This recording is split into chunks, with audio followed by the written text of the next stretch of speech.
मोनसे गोजोनथाव रादाब बिटिआर सरकारनि मोनसे बाखनायथाव हाबाफारि नंगौ बिटिआर सरकारनि बानजायनायाव बेसेन नाङै सावस्रि नायबिजिरनाय हाबाफारि चिरां जिल्लानि थुक्राझार क्रप मेमोरियल देहा फाहामसालियाव मेडिकेल स्क्रिनिं केम्प बानजायगोन बिटिआर सरकारा फैगौ 5 एप्रिल खालि थुक्राझार क्रप मेमोरियल देहा फाहामसालियाव ओनसोलनि रायजो राजाफोरखौ बेसेन नाङै सावस्रि नायबिजिरनाय जागोन।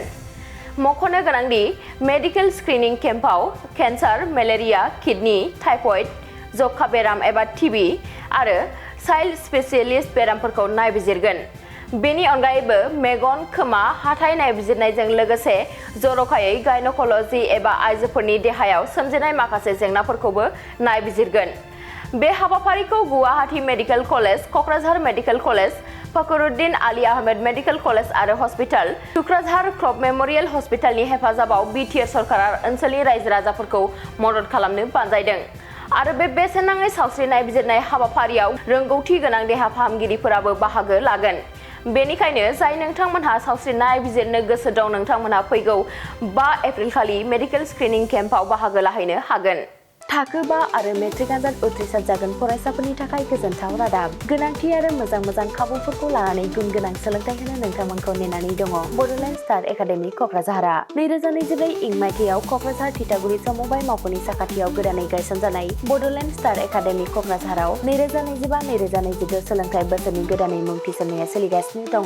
बड'लेण्ड स्टार एकाडेमियाव 6 थाखोनिफ्राय 9 थाखोसिमनि फरायसाफोरा बर' बिजोङाव आरो 11 थाखोनिफ्राय 12 थाखोसिमनि फरायसाफोरा बर' बिजों आरो इंराजि बिजोङाव मुं थिसननो हागोन। बेनि थाखाय आर'ज बिलाइ आरो फान्डुलिपि बिलाइगासिनो दङ। 11 थाखोनिफ्राय 12 थाखोसिमनि फरायसाफोरनि थाखाय आखा-फाखा आरो रोंगौथि गोनां फोरोंगिरिफोरखौ लानानै साइन्स, कमार्स एन्ड आर्टस मोनथाम स्ट्रिमनि सायाव फरायसाफोरखौ गुन गोनां सोलोंथाइ होनानै बायदि बिथिंजों सोरगिदिं जौगाखांनाय लाबोनो साखाफारा क'क्राझारनि थिथागुरियाव थानाय बड'लेण्ड स्टार एकाडेमिया।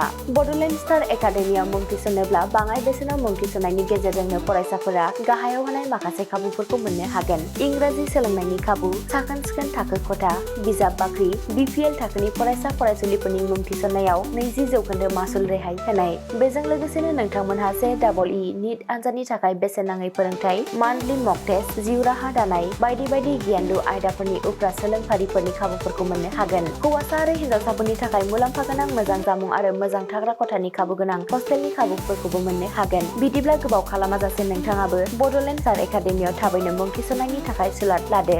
आबुङै मिथिनो थाखाय जानबुं अनजिमा 6000349997 एबा 7638008149 एबा 6003494371 आव फोनांजाब खालामदो।